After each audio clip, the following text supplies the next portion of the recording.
요한의 제자들이 이 모든 일을 그에게 알리니 요한이 그 제자 중 둘을 불러 주께 보내어 오실 그이가 당신이 오니이까 우리가 다른 일을 기다리오리이까 하라. 그들이 예수께 나아가 이르되 세례 요한이 우리를 보내어 당신께 여쭈어보라고 하기를 오실 그이가 당신이 오니까 우리가 다른 일을 기다리오리이까. 마침 그때 예수께서 질병과 고통과 및 악귀 들린 자를 많이 고치시며 또 많은 맹인을 보게 하신지라. 너희가 가서 보고 들은 것을 요한에게 알리되 맹인이 보며 못 걷는 사람이 걸으며 나병 환자가 깨끗함을 받으며 귀먹은 사람이 들으며 죽은 자가 살아나며 가난한 자에게 복음이 전파된다 하라. 누구든지 나로 말미암아 실족하지 아니하는 자는 복이 있도다. 요한이 보낸 자가 떠난 후에 예수께서 무리에게 요한에 대하여 말씀하시되 너희가 무엇을 보려고 광야에 나갔더냐? 바람에 흔들리는 갈대냐? 그러면 너희가 무엇을 보려고 나갔더냐? 부드러운 옷 입은 사람이냐? 보라, 화려한 옷을 입고 사치하게 지내는 자는 왕궁에 있느니라. 그러면 너희가 무엇을 보려고 나갔더냐? 선지자냐? 옳다. 내가 너희에게 이르노니 선지자보다도 훌륭한 자니라. 기록된 바 보라, 내가 내 사자를 내 앞에 보내노니 그가 내 앞에서 내 길을 준비하리라 한 것이 이 사람에 대한 말씀이라. 내가 너희에게 말하노니 여자가 낳은 자 중에 요한보다 큰 자가 없도다. 그러나 하나님의 나라에서는 극히 작은 자라도 그보다 크니라. 모든 백성과 세리들은 이미 요한의 세례를 받은지라.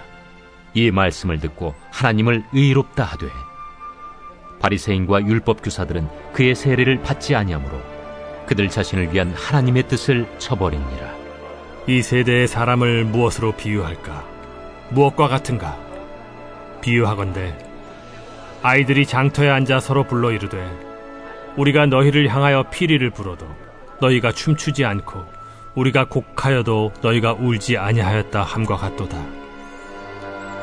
세례 요한이 와서 떡도 먹지 아니하며 포도주도 마시지 아니하매 너희 말이 귀신이 들렸다 하더니 인자는 와서 먹고 마시매 너희 말이 보라, 먹기를 탐하고 포도주를 즐기는 사람이요 세리와 죄인의 친구로다 하니 지혜는 자기의 모든 자녀로 인하여 옳다함을 얻느니라.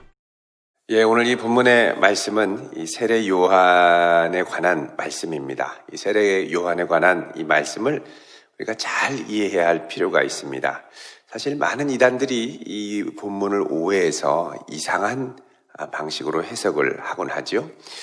세례 요한은 배도자다, 또 심지어는 구원받지 못했다, 이런 식으로까지 몰아가는데 오늘 이 시간을 통해서 우리 이 본문의 의미를 좀 바로 이해하는 소중한 시간을 가지면 좋겠습니다. 자, 오늘 본문 말씀 18절에 보면 세례 요한의 제자들이 예수님께서 행하셨던 모든 일들을 세례 요한에게 가서 말을 합니다. 여러분, 이때 세례 요한이 어디 있었습니까? 세례 요한은 감옥에 갇혀 있었죠. 감옥에 갇혀 있었던 것은 헤롯이 자기의 아내를 버리고 동생 빌립의 아내를 취한 것을 선지자로서 잘못했다고 책망했기 때문입니다.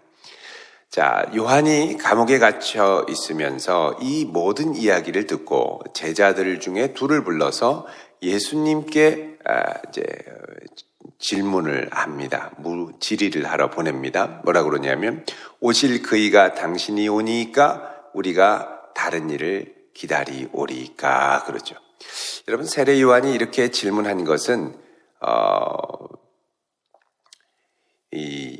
세례 요한이 기대했던 예수님의 모습이 막상 예수님이 하시는 일을 들었을 때의 이 모습과 차이가 났기 때문입니다.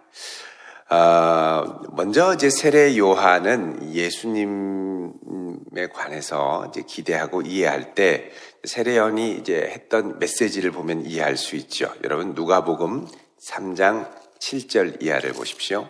누가복음 3장 앞에 가서 7절. 자, 이때는 이 세례 요한이 자기 뒤에 오실 이 메시아가 어떤 일을 행하실 것인가를 이제 이야기를 합니다. 7절에 보면 요한이 세례받으러 나오는 무리에게 독사의 자식들아 누가 너희에게 일러 장차 올 진노를 피하라 하더냐 그러죠. 그러니까 이제 예수님께서 자기가 예고하는 이 메시아께서 오시면 너희들 지금 죄로 인하여 임박한 진노를 결코 피할 수 없을 것이다 이렇게 얘기를 하죠. 그러면서 9절에 이미 도끼가 나무 뿌리에 놓였으니 좋은 열매 맺지 않는 나무마다 찍혀서 불에 던져질 것이다 그럽니다. 그래서 지금 하나님의 심판이 가까워 있고 또 예수님께서는 이런 심판을 행하실 분이라고 그러죠. 그러니까 무리들이 그럼 우리가 무엇을 해야 되겠습니까? 그러니까 장차 임할 진노에서 피하려면 너희들 빨리 행실을 고쳐라. 그래서 11절에 두 벌 옷 있는 사람, 탐욕이 있는 사람들이죠. 나눠주어라. 뭐 오늘날은 옷 두 벌 있는 게 탐욕은 아닙니다만 당연하죠. 다들 몇 벌씩 여러 벌씩 있죠. 근데 이 당시에 옷 두 벌은 겉옷을 말합니다. 겉옷은 비싼 옷이고 또 이것으로 이불 겸용으로 또 사용을 하기도 했고 그 사람의 신분을 나타내기도 했고 보통 일상적인 가정집에서는 가정마다 옷 한 벌 정도 있었습니다. 그래서 두 번 있는 자는 나눠주고 먹을 것 있는 자도 나눠주고 또 이 군인들 14절에 무엇을 하겠습니까? 너희들이 갖고 있는 권세로 강탈하면서 거짓말을 했던 것, 너희들의 급료 외에도 착취했던 것들을 빨리 회개하고 고쳐라. 안 그러면 심판이 가까울 것이다. 자, 이렇게 세례 요한이 강력하게 다가올 진노에 대해서 이야기를 한 것은 이사야에서 이제 하나님께서 오실 길을 이제 그 세례 요한 하나님께서 보내실 사자를 예비하는 자를 보낼 거라고 얘기를 하시는데 그때 이제 예수님께서 오실 때 어떤 일이 있을까를 이제 이사야에서 이렇게 예언을 합니다. 여러분 그 유명한 예수님께서 회당에서 오셔가지고서는 말씀하신 부분이 있죠. 자, 이사야 61장을 한번 보시겠습니다. 이사야 61장 1절 2절을 보시면 예수님이 이것을 회당에서 읽으시고 오늘날 이 글이 너희에게 응하였느니라 이렇게 말씀합니다. 여기 보면 주 여호와의 영이 내게 내리셨으니 이는 여호와께서 내게 기름을 부으사 가난한 자에게 아름다운 소식을 전하게 하려 하심이라. 그러면서 나를 보내사 마음이 상한 자를 고치고 포로된 자에게 자유를 갇힌 자에게 노임을 선포하고 그 다음에 2절에 여호와의 은혜의 해와 그 다음에 우리 하나님의 보복의 날을 선포할 것이다 이럽니다. 자, 보복의 날, 신원의 날, 최후 심판의 날을 선포한다. 그러니까 이 구절 자체로는 메시아가 오셔서 치유와 또 포로로부터 자유케 하는 역사와 마음이 상한 것을 치유하는 역사와 이런 모든 것도 행하지만 또 뭐가 있느냐? 보복의 날이 온다는 겁니다. 그래서 세례 요한은 분명히 이사야의 말씀을 알고 있었고 본인이 이사야의 사명을 갖고 왔다라는 걸 알고 공공연하게 선포를 했는데 자, 이 말씀에 따르면 다가올 메시아는 보복의 날을 선포하는 분이라는 것입니다. 그런데요, 이제 예수님께서 이 이사야 61장 1절 2절을 인용하실 때 누가복음 4장에 인용을 하시는데요. 여기서 예수님께서 중요한 한 부분을 뺍니다. 그게 뭐냐면 바로 보복의 날에 신원하겠다는 이 말씀을 뺍니다. 자, 이 누가복음 4장 18절 보시면 19절까지 주의 성령이 내게 임하셨으니 이는 가난한 자에게 복음을 전하게 하시려고 기름을 부으시고 나를 보내사 포로된 자에게 자유를 눈먼 자에게 다시 보게 함을 전파하며 눌린 자를 자유롭게 하고 그 다음에 19절에 주의 은혜의 해를 전파하게 하려 함이라. 주의 뭐를요? 은혜의 해를 전파하게 함이라. 여러분 여기서 뭐가 빠졌습니까? 이 복수의 날. 그 이사야 61장 다시 보시면은 여기 61장 2절에 보복의 날을 선포한다. 은혜의 해와 보복의 날을 선포한다 그러죠. 근데 이 누가복음에서는 뭐라 그러냐면 은혜의 해를 전파하게 한다라고만 나오고 보복의 날을 선포한다고는 안 합니다. 자, 여러분 보십시오. 은혜의 해는 이어입니다. 긴 날이죠. 보복의 날은 무엇입니까? 최후 심판의 한 날. 그럼 예수님께서 오셔서 이 말씀을 전하신 것은 지금 예수님의 지상 사명 동안에는 은혜의 해를 전파하는 것이고 그럼 이사야에 나오는 보복의 날은 언제입니까? 마지막에 올 최후의 심판을 이야기합니다. 그러니까 지금 예수님께서 오시는 것은 은혜의 해를 선포하는 건데 지금 이 세례 요한은 감옥에 있으면서 보복의 날이 빨리 와야 되는데 더구나 지금 이 세례 요한 같은 경우는 어떻습니까? 감옥에 갇혔죠. 자기를 핍박하는 헤롯 왕이 있습니다. 빨리 신원해 주시고 보복해 주셔야 된다는 마음이 있을 것입니다. 그런 가운데 지금 우리가 다른 일을 기다려야 됩니까? 오실 그분이 당신이 맞습니까? 라고 이야기를 하죠. 왜냐하면 어느 정도는 맞는데 자기가 기대한 100%의 완벽한 메시아 상에서는 많이 이제 비껴나간다는 것입니다. 자, 그때 예수님께서 뭐라 그러냐? 21절에 질병과 고통과 악기 들린 자를 많이 고치시고 많은 맹인들, 이 단순히 눈이 가린 것만이 아니라 영적인 시력을 회복하는 것도 포함합니다. 보게 되고 못 걷는 사람이 걷고 나병 환자가 깨끗하게 되고 귀 먹는 사람이 듣고 또 죽은 자가 살아나고 가난한 자에게 복음이 전파된다. 자, 이것을 세례 요한한테 가서 이야기하라는 겁니다. 그러면서 누구든지 나로 말미암아 실족하지 아니하는 자는 복이 있도다. 여러분, 우리가 예수님을 다 알 수 없습니다. 그래서 알 수 없는 부분, 막연한 부분은 종종 우리의 상상력을 추가하기도 합니다. 세례 요한 같은 경우도 감옥에 있고 예수님이 행하시는 일들을 다 보지 못했기 때문에 상상했던 것은 뭐냐? 보복의 날을 가져오시는 메시아. 도끼가 나무 뿌리에 가까이 놓인 것처럼 곧 심판을 행하실 메시아를 기대했는데 지금 죄사함과 자유케됨과 죽은 자가 살아나는 역사는 일어나는데 아직 보복의 날은 오지 않더라는 것이죠. 근데 예수님이 나로 말미암아 실족하지 않는 자는 복이 있도다. 그러니까 메시아가 과연 맞는가를 판단하는 기준이 내 생각과 기대가 아니라 지금 와서 그분이 행하시는 일들을 아멘으로 받아들이는 것이 중요하다는 것입니다. 자, 이때 예수님께서 이 말씀을 하고 24절에 이들을 보내면서 이야기를 합니다. 우리에게 요한에 대하여 말씀하시되 너희가 무엇을 보려고 광야에 나갔더냐? 그러면서 바람에 흔들리는 갈대냐? 그러죠. 여러분, 이단들은 이 말씀을 갖고 자, 세례 요한은 누구냐? 바람에 흔들리는 갈대다. 그러면서 갈대처럼 믿음이 없이 오락가락하고 헷갈리고 의심하고 에이, 그러면 되겠습니까? 그래서 이렇게 흔들리다가 세례 요한이 배도한 겁니다. 배도자입니다. 이렇게 얘기를 합니다. 근데 여러분, 이거는 이 바람에 흔들리는 갈대라는 의미를 정확하게 몰라서 그렇습니다. 여러분, 물론 이제 이 바람에 흔들리는 갈대다라고 말씀하신 게 아니죠. 갈대냐 하고 물어보신 것이지 갈대다라고 확정하신 것은 아닙니다. 그런데 더 중요한 의미가 있는데 그건 뭐냐면 바람에 흔들리는 갈대가 갖고 있는 1세기 팔레스타인의 상징성입니다. 여러분, 이 바람에 흔들리는 갈대는 헤롯 안티파스, 그 당시에 활동했던, 통치했던 헤롯의 상징 문양이었습니다. 동전을 보면, 우리도 보면은 뭐 동전의 거북선도 옛날에 있었고, 또 동전의 뭐 이런 두루미 같은 것도 있고, 뭐 여러 가지 있죠. 여러분, 옛날에도 이 동전에 로마 황제를 상징하는 뭐 이렇게 태양, 아폴로 신의 상징이 태양, 또 뭐 올리브 나무 뭐 이런 것들을 이렇게 넣는데요. 헤롯 안티파스는 이 갈릴리 지역을 다스렸는데 무슨 상징을 넣냐 하면 그 당시 요 세례 요한이 갇히기 얼마 전에 그 동전에 이제 지금도 이제 그 역사적인 유물들이 남아 있습니다. 동전에 보면 갈대가 있었습니다. 갈릴리 갈대. 그러니까 갈릴리 갈대는 누구를 상징하냐? 헤롯 왕을 상징하는 것입니다.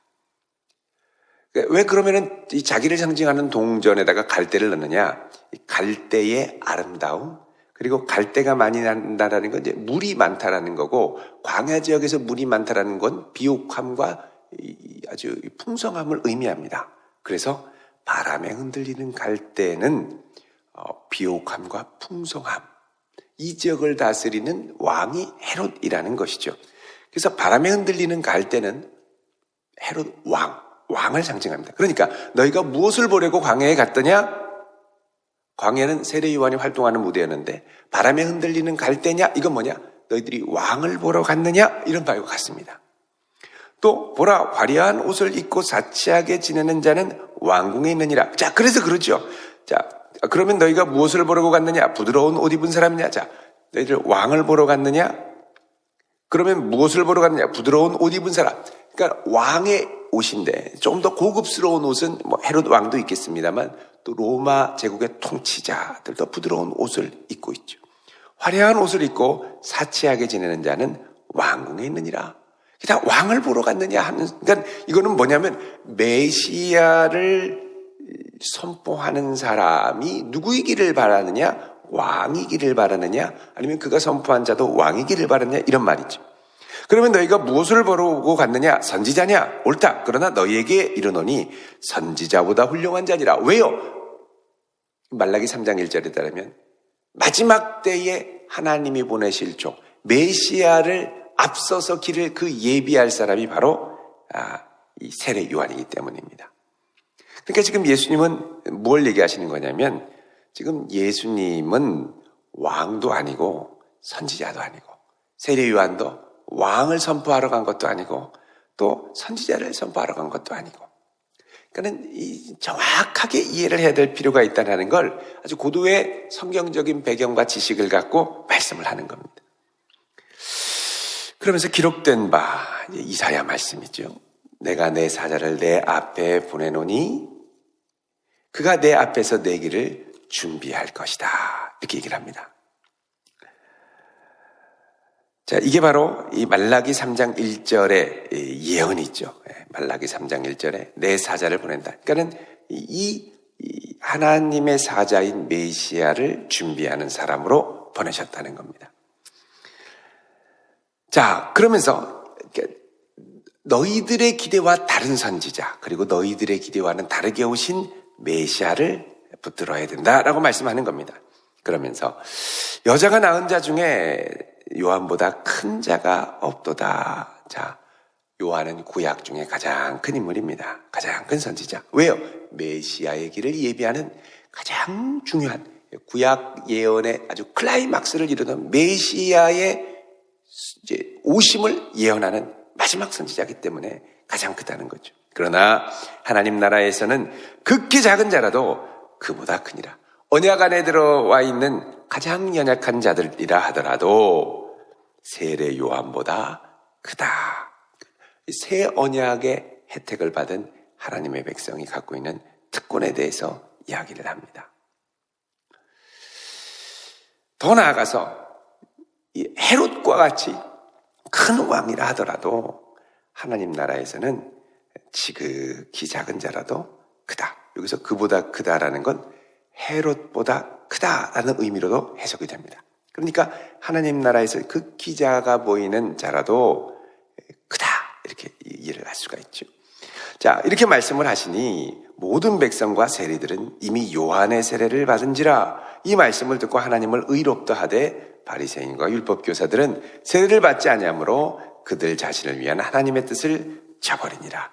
자, 그러니까 예수님의 말씀을 그대로 받아들인 자는 아멘 하고 믿음으로 굳게 서지만 소위 율법의 전문가라고 하는 이들은 이 깊이 담겨있는 하나님 나라의 함의와 또 메시아를 오해하고 하나님의 뜻을 저버렸다는 겁니다. 더 나아가서 예수님이 이렇게 말씀합니다. 이 세대의 사람들을 무엇으로 비유할까? 너희들 아이들의 장터에 앉아서 피리를 불어도 춤추지 않고 곡해도 울지 않는구나. 이게 뭐냐? 그 당시에 어린아이들이 많이 놀았던 장례식 놀이, 결혼식 놀이입니다. 장례식 놀이 어이 하면 같이 어이 하면서 따라서 울어야죠. 또 결혼식 놀이 하면 같이 피로연을 하고 피리를 불고 춤추고 같이 흉내를 내는 건데, 근데 이런 걸 할 때 아무 반응이 없으면 얼마나 멋졌고 재미가 없겠습니까? 자, 33절에 세례 요한이 와서 떡도 먹지 않고 포도주도 마시지 아니하매 너희 말이 귀신이 들렸다. 이 세례 요한이 와서 금욕하며 복음을 증거하고 예수님이 오실 걸 얘기하니까 귀신 들렸다. 또 예수님은 와가지고 어떻게 해요? 보니까 죄인들하고 막 어울리거든요. 야, 저 봐라, 먹기를 탐하고 포도주를 즐기는 사람이다. 막 이렇게 오해한다는 겁니다. 그러니까 지금 이 세대도 세례 요한이 갖고 있는 혼돈과 같이 참된 메시아를 오해하더라는 겁니다. 요한도 오해하고 메시아도 오해하고, 그러니까 제대로 받아들이기가 어려운 것이죠.